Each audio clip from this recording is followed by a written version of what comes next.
Alfonso's here, the godfather of the game. Many years of wisdom, remember his name. Speakers on stage, they'll drop the keys. Unlock your power and seize the breeze.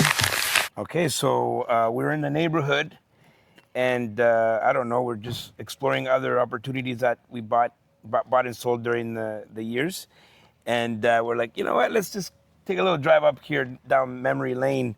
And this is one of my first investment properties. So I initially bought one property when I was 20 years old. And I sold that property to get into real estate. And I came to this area, which is, it was an up and coming area that at the time, Vanier in Ottawa, if you know where it is. And this is a duplex that we can convert it into a triplex. And Talia lived on the other side. Well, your room was over here. Yeah. So your room was over here, and then the triplex, I had my mom living there at the time, and then we had another tenant. And I was able to, I bought it, I refinanced it, so pulled my initial money out, and then continue investing. And then eventually I sold this house, and we moved on to the next house. Mm-hmm. But how does it feel coming here? It's actually crazy. I don't think I ever, it's been a while since I've actually driven by. I live in the area, but it's rare that I come onto this side. And it's trippy. It's trippy because a lot of my childhood memories started here, to be honest. We weren't here for too long, but I do remember, I had a really cool room. I had a big wallpaper. It was it was like a beach wallpaper. So every time I would sleep in my bed, I felt like it was the beach. Did you have any notion of the investment that was here? We had a tenant downstairs. Yes, I do remember encountering someone downstairs and understanding we're in a building, but then slowly as years went by, you added that third unit where my abuela stayed, and it was easy to go see my grandmother, which was cool. But I don't even think I understood the concept that you owned the whole thing, you know? So I think over time, once you did sell it and you would take me to other stuff, it was a little bit more apparent, but yeah. What I liked about this property was that from the front, it just looks like a single family house. Mm-hmm. And then the units, if you go here towards the back,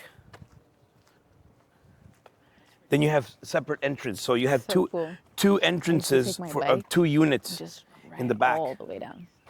Right? So you have these two units. So you have unit number one and unit number two.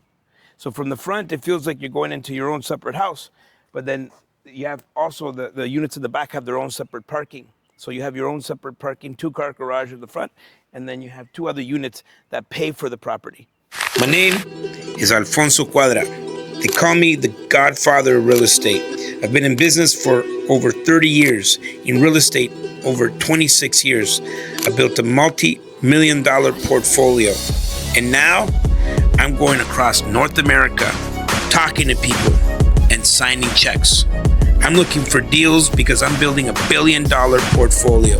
Is that you? Let me make an offer you can't refuse. We just don't have enough information to make this decision. There's too many unknowns. And for that reason, I'm gonna have to ask you to leave. And so, I think that was really interesting. What are some business lessons you learned from owning this property? Lessons. Well, the third unit that I built, I just started building. No permits. It's kind of like an in-law suite. And the neighbor called the bylaw on me. And then the bylaw came, and they're like, "Oh, we wanna see the unit or whatever." And it just, the bylaw came, and I was so nervous. I was like, "Oh shoot, I'm gonna be in trouble." But that very month, they were passing a law to allow for in-law suites. So it was covered under an in-law suite, and so I got lucky, I guess. But what I learned was always get permits, because I could have been in big trouble. please, Yeah. checking it out. Talia, would you ever buy this property as nostalgia purposes?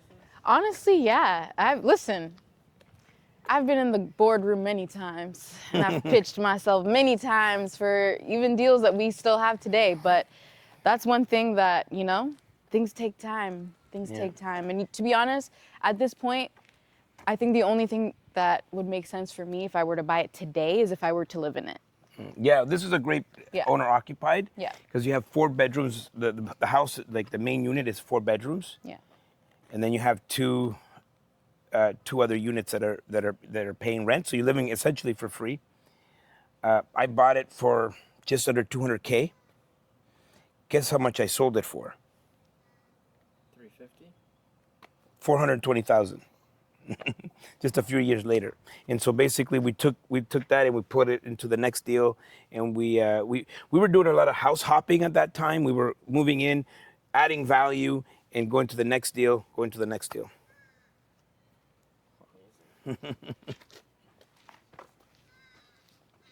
Amazing. Ugh, miss it. Join us for our 10th and biggest Expand Investor Conference. And this year, this November, we are doing it in Calgary, Alberta. Yeah! And it's gonna be a big one. And I want you to go and get your tickets right away. Our Expand Investor Conference, our 10th edition of our Expand Investor Conference is happening in Alberta. Get your tickets right away.